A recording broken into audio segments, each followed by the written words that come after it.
This weekend, we got UFC 313 live from Las Vegas. Jump in on all the action with my partners, DraftKings Sportsbook, the official sports betting partner of UFC. Don't be intimidated. It is super easy for first-timers to get started. Try betting on something simple, like which fighter's going to win. And if you're new to DraftKings, listen up. All new customers who bet just $5 get $150 in bonus bets instantly. Download the DraftKings Sportsbook app right now. When you sign up, use the promo code SONNEN. Staying on the action, use your $150 in bonus bets on DraftKings same-game parlays. This will give you a shot at an even bigger payout. You can combine multiple bets together from the same fights. Love the thrill of live betting? DraftKings has got you covered. Bet live on in-progress fights just as they happen, which will make watching the fights even more exciting. If sports betting is not yet available in your state, don't worry. You can still join in on all the fun with DraftKings Daily Fantasy and still have a shot at big cash prizes. Download the DraftKings Sportsbook app right now. New customers, use my promo code SONNEN. Bet just $5 on any wager and get $150 in bonus bets instantly. That's promo code SONNEN only at DraftKings Sportsbook. DraftKings, the crown is yours.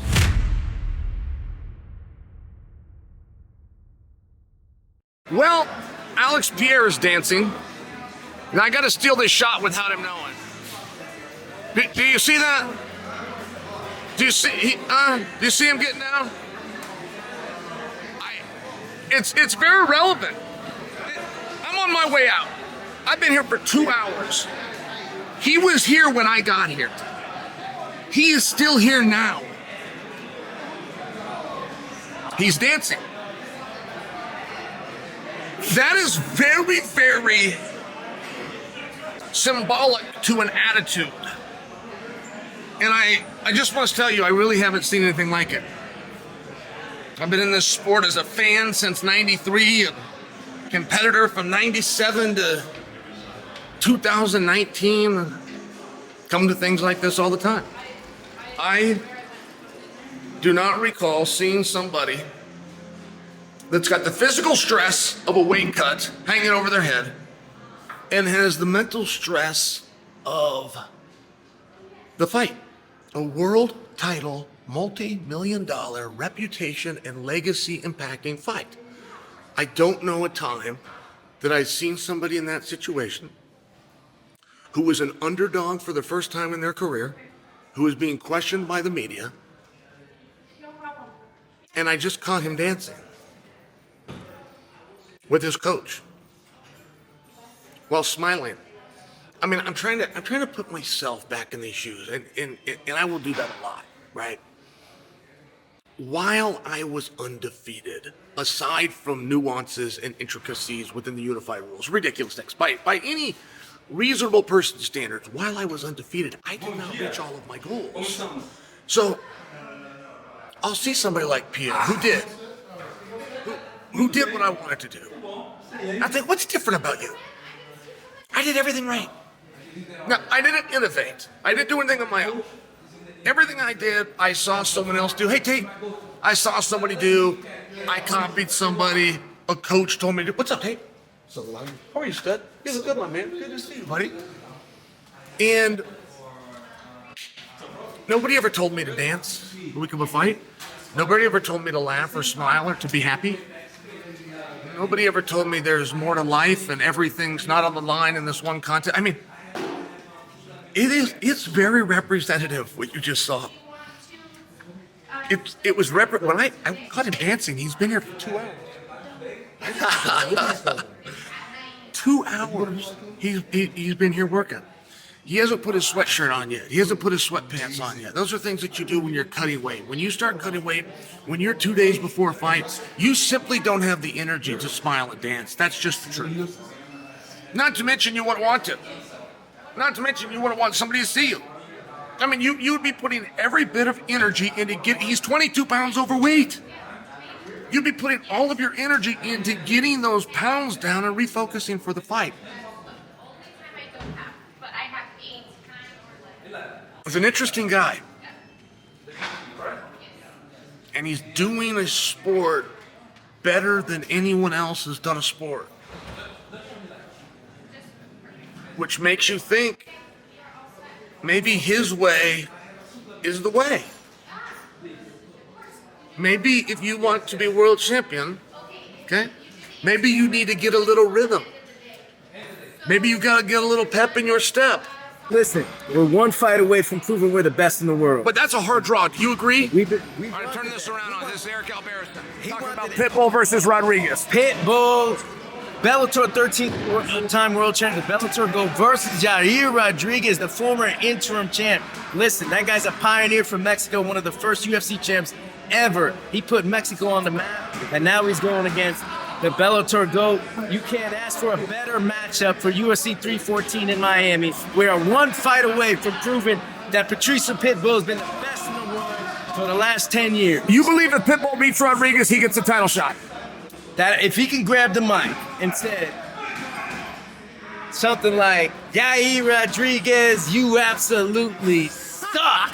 If he's got the balls to do that and get the whole crowd involved, I think he can. It all comes down to that mic. Definitely right. You know that.